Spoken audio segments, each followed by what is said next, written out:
and welcome to another Life Central Church parenting podcast. It is great that you are joining us. If you're joining us on podcast, welcome. If you're joining us on our YouTube channel, you are super welcome. Today, we are going to be talking about digital boundaries and rhythms for kids and for teens. And I have got some phenomenal special guests joining us today, and I'm going to let them introduce themselves to you. Hi everyone, great to be here. My name is Deb Chamberlain. I am a mum of 3. So they're all about to have birthdays in the next few weeks, but at the moment they are 13 and 11 and 9. So we've got all sorts of stuff going on for devices at this time. And my role, apart from being a mum, is for the Love Black Country charity. And I'm the Next Gen champion, just going around supporting as many kids workers and youth workers as possible and loving the next generation as best as I can. I'm the second awesome person that Andy's invited. I'm Jonathan. Alan, I'm a dad of 2, one 12 and one 10. I also work for Face Trust, which is a local youth charity that works across the Dudley Borough and beyond with children and young people that are vulnerable. And I'm the third awesome person, Sam. I am dad to 1, Zach, who is 2, and I am the children's pastor at Life Central Church. Brilliant. And so our heart in doing this podcast is we want to equip parents to have these conversations and to make to put in good boundaries and rhythms for your kids and your teenagers. There's a real variation, as you heard there, in kind of the parenting experience of parenting teenagers and preteens and kids. And I just want to say right at the start, it's never too early or too late to have these kind of conversations. You know, maybe you already, you've got older teenagers and they're already spending tons and tons of time, and you think, what on earth can I get back? We think what we're going to say today is going to really help you. And even if your kids are really young and you're only beginning to think about this, like some of this will be really applicable. And I want to say, like, none of us are perfect in it. Like we are all totally flawed. You know, the guys I'm sure will share some of their parenting like wins and their kind of parenting fails as well. They're not perfect. None of us are perfect. But we want to just present some things that we have tried and it's worked, tried and it hasn't worked. And we want to say that we want to model it as well. So all of what we're talking about to put in place for our kids and our teenagers, we want to throw out as a challenge to you as parents or guardians that you need to model this as well in what we're talking about. But Deb, I'm going to come to you first. What are some of the challenges around digital devices and social media that a lot of families face at the moment? Oh, that's a great question, and there are so many issues. I think for me the biggest challenge is time use. I think especially during our lockdown time, we had to have a lot of conversations about devices, especially as they were doing school on a device and then trying to have some time socializing with their friends on a game. Oh my goodness, it has been a real challenge. And so as well as that, we've got all the social media and self-identity issues going on. It's going to be interesting for me because I've got 2 older boys and then a girl. So I'm going to be watching, and is that going to be different for her? I don't know. I think it's an issue for both genders, but I am going to be interested. My boys are much more interested in the gaming side of it all. And so for me, a lot of it is to do with our time use, the contents that they are accessing, and just as much as we can, trying to keep communication open as a family and trying to have those conversations as frequently as we need to, so that we are always talking it through, being open, no secrets, and making it as accessible as possible as we can going forwards for each little bit. It changes all the time, doesn't it? And there's always new challenges, but there's no right way particularly. I think each family is very different and your kids are all different too. And so it's going to be a bit of a journey, I think, for all of us going through it over the next few years. I'm aware that we are the first generation really of parents to have to parent in this way. I can't speak to my mum and dad about what they did with us because we didn't have phones. So yeah, it's a real challenge, but we're in it together, aren't we, all of us? And so, you know, the more we can help each other, the better. That's so true, isn't it? Like, people our age and who are parents and now, like they will all remember when they got their first mobile phone and it wasn't connected automatically to the internet. like I remember getting my first phone that had emails on it, and I was like, oh no way, and I was in my 20s when that happened. Whereas now, like, kids are growing up and they're learning at the age of 3 or 4 how to unlock an iPhone. Whereas we all remember when the iPhone came out and we were all blown away that you could customize it.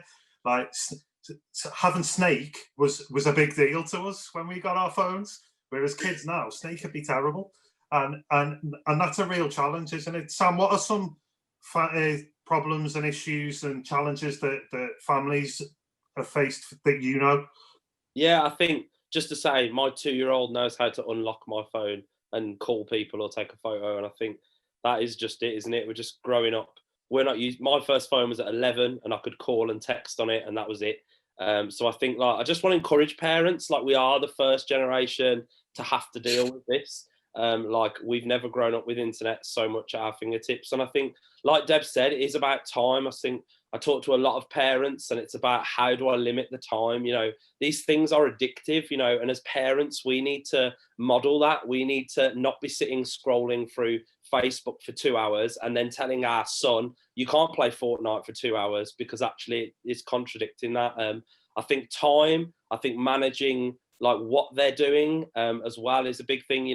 Teenagers and even kids want their privacy. They don't want their parents peering and spying on them, but actually we do need to have restrictions and be able to see what our kids are accessing. But I think for me, like, I listened to a podcast recently about this, and it said that actually we should be encouraging our kids to use the internet creatively. And I think that's really important, that there is so many creative things that they can do on the internet. So it's not saying actually it's all bad and we need to stop them using it, but it's encouraging them to use it to gain intelligence, to read things and research things, but also to be creative and do stuff.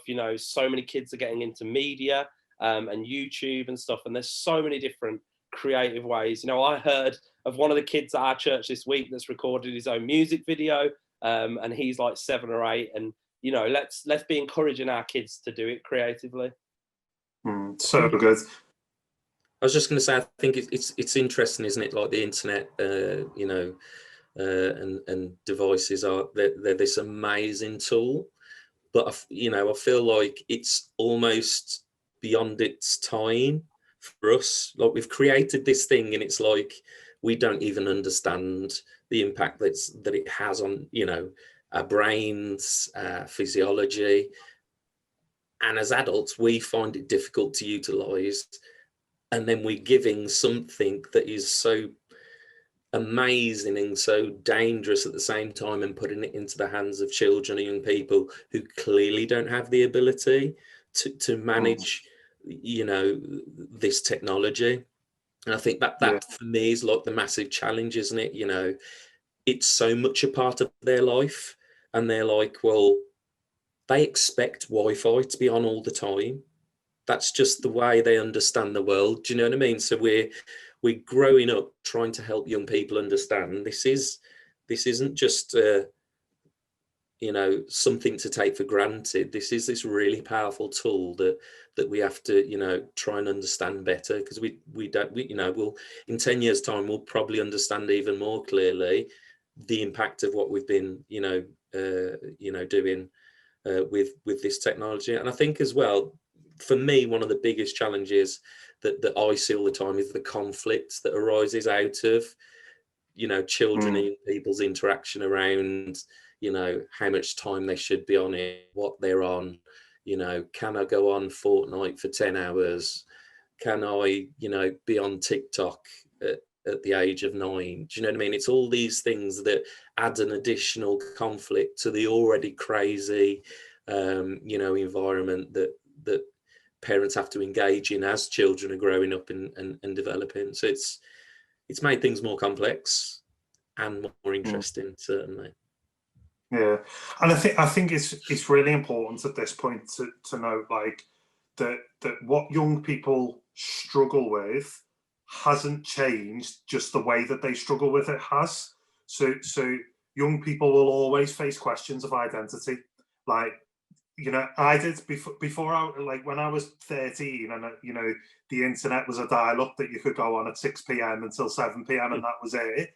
Like, I struggled with identity. Young people struggle with a sense of belonging, and young people struggle with a sense of purpose. They've got questions about all of those. And you know, whatever age, if you ask your parents, you know, when they were kids in the 60s and 70s, they will have had those three questions about their life as well. And I think, you know, teenagers and kids struggle with those questions, and technology intersects all of those things. And, you know, it's just that young people are asking these questions, but just in a different world. And I suppose, Jonathan, in the work that you do, you will have seen more than any of us the impact that technology can have on mental health, on building healthy relationships and healthy attachments. Just talk to us about some of the ways that technology has been damaging and has impacted young people. I mean, when we obviously think about children and young people, obviously we're thinking about development, and you know, you've talked about, you know, connecting and relationships. You know, you've talked about information and what young people are learning, you know, and where they're learning it from.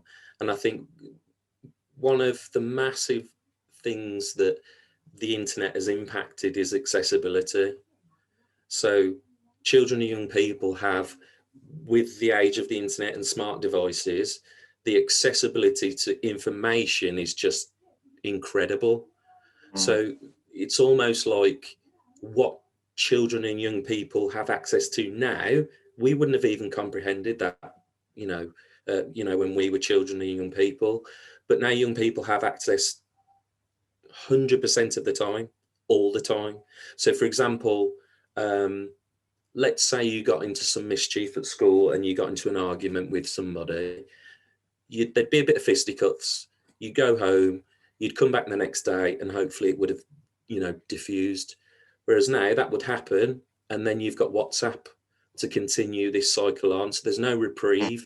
So do you know what I mean? The resilience and the space to regain kind of your emotional energies has dissipated. That gap's got so small with the age of the internet that, you know, children and young people's mental health is being impacted by it being on social media. And, you know, you connect face to face, and then that connection doesn't switch off because you're doing it online.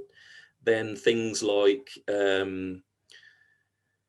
safety, I kind of like see it as a door. Like, the internet has become a door to things, to let things in and to walk into things that just wouldn't have, you know, been a problem previously. So children and young people, we see, are exploited more now through social media, through Facebook, through, you know, adults pretending to be children and young people to entice young people to, you know, crime, abuse. So it's all of these things that, you know, the internet has, like you've said, all of these issues will have been around, but the vehicle of the internet has just made it so much more interesting, complex, and scary, really, because access and availability is just on all the time. So yeah, I mean, it's interesting. It's really good illustration, that, of the door, of what you allow in, but also what you allow yourself to go into as well. And I think that's so good. And I think, like, I found, like, switching off from social media for me has been a real, like, healthy thing for my own mental health. Like we all have mental health. Do you know what I mean? And we all have a state of our mental health. And I think for me, it's been really good at times to just switch off from social media and go, do you know what? I don't need to allow that in, and I'm gonna just close that door for a little while. And it's funny that a door just opened in the background there as I said that, Jonathan. Planned it. But Deb, just like let's talk really practically now, super practical. What are some things that the parents and guardians can put in place, healthy rhythms, healthy boundaries in the home, in the family environment? What are some things that we can do to have those healthy rhythm and boundaries? So we're fortunate that we've got some friends who have a child 5 years older than us. So I remember when our kids were little, we went to them and we said, please help us.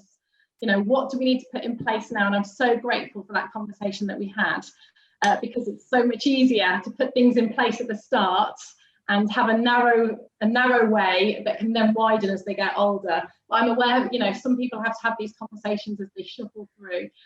So for us, and this is for our family, and I'm not saying it's right for every family, we have no devices upstairs at all. And I know that's quite strict compared to what a lot of people do. We just have phones, tablets, everything is downstairs. We have no televisions in the kids' rooms. So I know that is super, super strict, but the kids still have their Xbox and they have tablets and they have phones, they have all of them, but they have to use them downstairs. So that's just the rule that we have. We have limited time. The kids all know they've got time limits. We just found really early on, we were having daily discussions about what is the limit for today. And it just got really boring and continual conversations about it. So we just said, right, this is the limit. Weekends is different. Holiday times is different. Occasionally it will be varied, but on the whole, they know this is the boundary. Today it's this. We have like an Alexa device in the kitchen, and so they set timers, which drives me mad because all I can hear then is the stupid alarm going off all the time. But you know what? It means I haven't got to be aware of it, which is a win for me. So we're really strict on time. We're really strict on location. The kids have got to ask us for the apps that they're putting on their phone. We've got Samsung phones in our house. So we've got something called Family Link. I'm sure lots of phones, there are other devices available, I'm sure.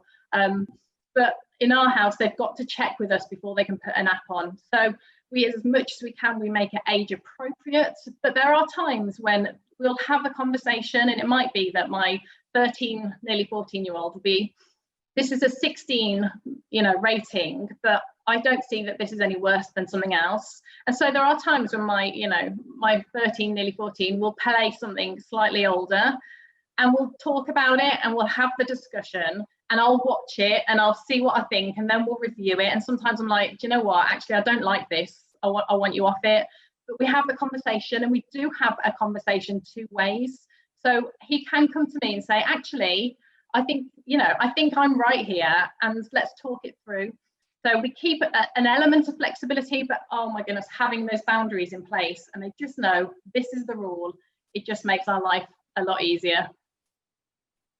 So good. Allowing kids and teenagers to learn to negotiate, I think is a really good skill. I put something out on Facebook just asking parents what they do, and somebody had commented saying, like, teaching your kids the skill of negotiating and helping them like almost go through that process of decision making, and then realizing what is healthy for them and what isn't, and not just setting these rules and going, this is how it is, and this is what I said it is, and this is how it's got to be, but going through that and teaching them something. I heard Guy, who's a church leader, he talked about, he said, when he sat his kids down on the first day of high school and said, your senior year, so basically their GCSE year, he said, we want to work towards you having no curfew, no boundaries. You do what you want when you want to do it. We want to work towards that for your GCSE year. But what we're going to do now is we're going to put in these boundaries, and we're going to put all this stuff in. And every decision we make now is a step towards you having that freedom in the future. And anytime you break that, you're showing me that you're not able to make those decisions in your GCSE year. And he said it was like a really healthy process to take his kids on, that they learned themselves how to make wise decisions. They learned themselves how to put healthy rhythms in, and they learned to stick to boundaries because they understood why the boundaries were there in the first place. And I thought that was absolute genius. Sam, as kids pastor, I want to ask you a question. I think a lot of parents will have this question, when is the right time to give a kid a mobile phone? That is a great question, and I do not know the answer. but I think, yeah, I think I was going to say after Deb that, you know, that the people that know your kids best is you as parents. You know, I see if your kids come to everything we do at Life Central, I maybe see them for 3 or 4 hours a week. Actually, you're seeing them for, you know, hundreds of hours a week. And I think you know your kids best, and you will know, you know, I know some parents who haven't given their kids a phone until they've gone to high school. I know some 8-year-olds with phones. And I think it's down to you really, and judging, you know, what are they going to do with it? What do they need to do on that phone? You know, is it a contact thing? Is it, you know, they're walking to school and you want them to have that? Because the other question is, do you get them a phone? You know, back when I was a kid, it was like, well, it was a phone or nothing. There was no iPads, tablets, Amazon Fires. So I guess the question is, what do you get them and when do you get them? I think for me as a parent, like I've always thought that a tablet would be better than a phone to start with. There's no 4G, there's no monthly contract. It gives them access to message, to watch stuff while they're at home. So for me, I would see it like a tablet or an iPod Touch or something as a first step, and then a phone after that. But I think you know your kids best. You know how responsible they are. I think, you know, it is like Andy said, taking steps, you know, saying, are you responsible with that? So, you know, for me, it would be like, well, let's just get a cheap tablet off Amazon, see how Zach gets on with that. You know, if he's responsible, looks after it, cares for, do you know what I mean? Then maybe we'll look at a better tablet, and then we'll look at a phone. And I think it's taking those steps to that. But at the end of the day, you will know your child's abilities. You will know how responsible they are, practically what they need, whether they need a phone and stuff. But I think, like, for me, one of the things I think is great, and I love hearing Deb say it, like, for me, like, phones not in upstairs in the bedroom is just so important, especially for under 11s. There is no reason that a child under 11 needs their phone in their bedroom. And I think it just means, you know, there's so much that can happen at night. You know, bullying from other kids often happens at that time, or they might be watching stuff that's inappropriate. So actually, I love Deb saying that. And I think, you know, when Zach's at the age of having a phone or whatever, we are definitely going to put that in, you know, that no tablets or phones or devices. But I think for me, when I think about when to give them a phone, I think I'd agree with Sam in the sense it's got to almost be needs driven. You know, where are they at? How old is this child or young person? Within the kind of framework and formula that you want to develop as a family, as Deb said, whatever boundaries you're creating to be safe and secure. At the same time, you want your children and young people to have the freedom to learn those important skills, how to engage digitally, because it doesn't seem to me to be good parenting to say you're not going to have a phone till you're 18, because they get to 18, they've never had a digital device, they've not developed any of the skills to utilize it, and potentially that's more dangerous than them having one when they're 10. Now, I'm not saying that it isn't, or it is. I'm just saying, actually, you've got to, as a parent, recognize that, yes, we want to keep our children safe and secure, but you also want to create a space where they can develop the freedom and the responsibility, like you said there, Andy, to develop the skills to be able to utilize these devices. So for us, a little bit like what Sam said, our eldest had a phone when they went to high school, or just before they went to high school, because it was like, well, you don't need a phone. You don't need a number to phone anyone until you're walking to and from school. So, like, to us, it was more functional. And he agreed, with that, and that was great. But they had tablets before that. So they developed an understanding then of how to use devices, what they must do, what they mustn't do on them.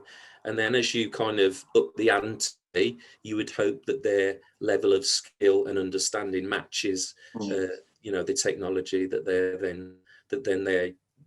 they're using. So for me, the success of young people engaging with, the digital world is, I think, a reflection of the parents and how they've cultivated those young people to utilize the technology.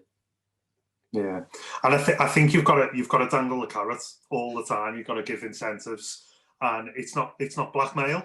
It's helping them build those pathways and those neurological pathways in their minds. And the greatest moment of leverage that you have is the moment before you hand them the device. So, we've got Christmas coming up. Loads of teenagers will be asking for a new mobile phone. Like parents and guardians, your greatest moment of leverage is when you go, right, if I give you this phone, here's what we're agreeing to. And they will be so desperate to get that new phone or get the phone for the first time that they will agree to the terms that you put in front of them. And so if you think, oh man, we've let this go too far and get out of hand, now's your chance to sit down and say, hey, I realise as a parent, I've not helped you enough. And so I want to help you more. So let's sit down and talk about some healthy rhythms of when you do get your new phone, when Father Christmas brings you your new phone, what are we going to agree to? Hey, let's agree it's always charged downstairs. Like if you've let that slip, now's a great chance. Christmas is a great chance to reset that. So before you hand over the device, that's your moment of leverage. Jonathan, was there any other tips that you wanted to bring that you had written down to offer? I think it's just about being intentional, isn't it? Really, I think often parents respond to problems rather than being intentional to engage with them. So when my son went to high school, I was like, I'm going to have a conversation with him about porn, because I don't want him to learn and understand what porn is from his friends, because that's not necessarily accurate information. So for me as a parent, I'm like, because like you said, I spend the most time with him. You would hope that the information I have on that subject would be more sensible than his mate who's also 11. So to me, it's about looking at this whole digital world and recognizing what are the dangers out there, and I'm going to get in there and have those conversations, no matter how awkward they are. To me, it shouldn't be awkward. They're going to know about it anyway. So do you know what I mean? You've just got to, be brave and bring it up. I think the other thing is that I suppose connects to that is educating yourself. There's loads of stuff out there on the internet that you can read up on. There's loads of stuff. There's an Anna Freud website is fantastic. There's loads of resources on there about mental health and the impact of digital and online social media, all that type of stuff. Internet Matters is also a fantastic website where you can educate yourself. So like there's so much information out there, but we can't be like ignorant to it, because young people will know more than you do about it. And we all know you've got to be ahead of someone to lead them in something, or at least alongside them, for the conversation to be weighted correctly. So I think it's about educating yourself. It's about making your digital world safe at home. Like, so for me, young people, this is just what they live with, they've been brought up with, so they understand technology often better than adults.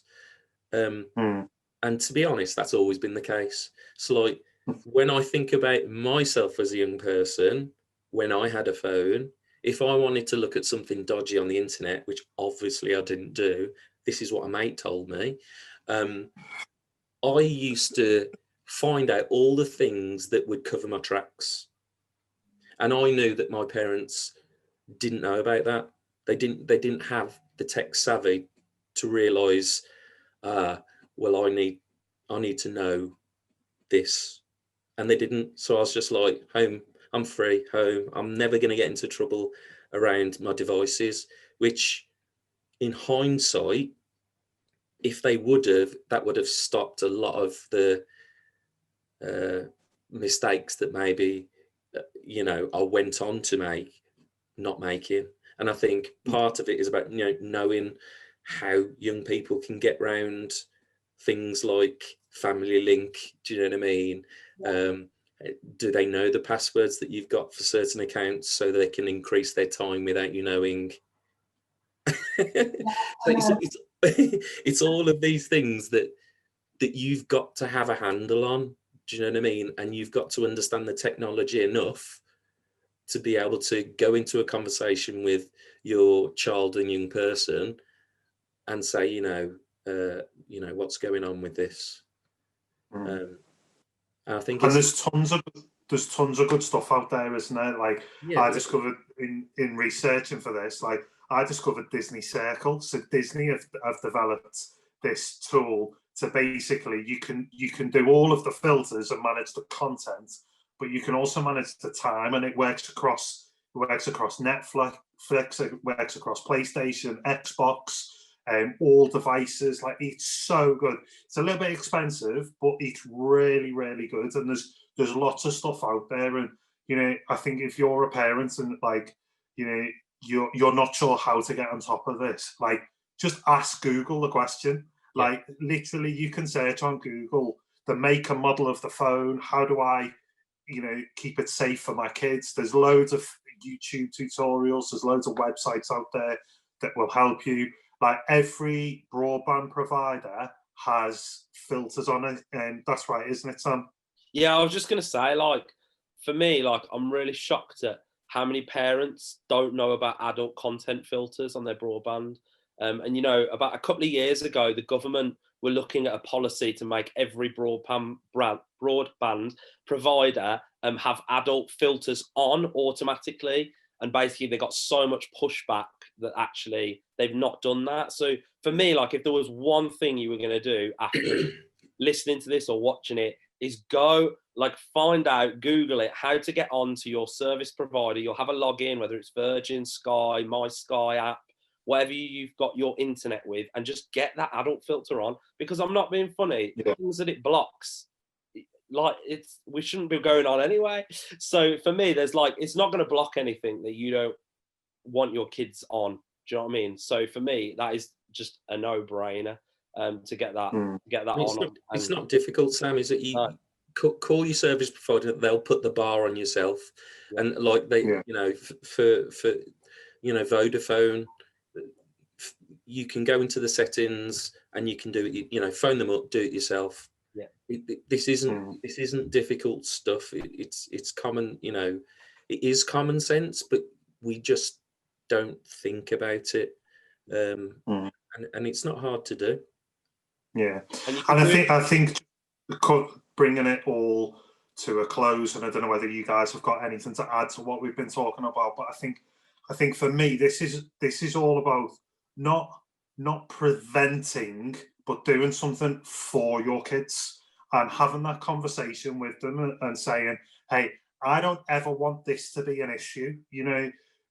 I'm sure we would all know people where, pornography addictions or eating disorders or, mental health stuff that's developed from device usage has destroyed people's lives, has destroyed people's marriages. Like, none of us want that for our kids.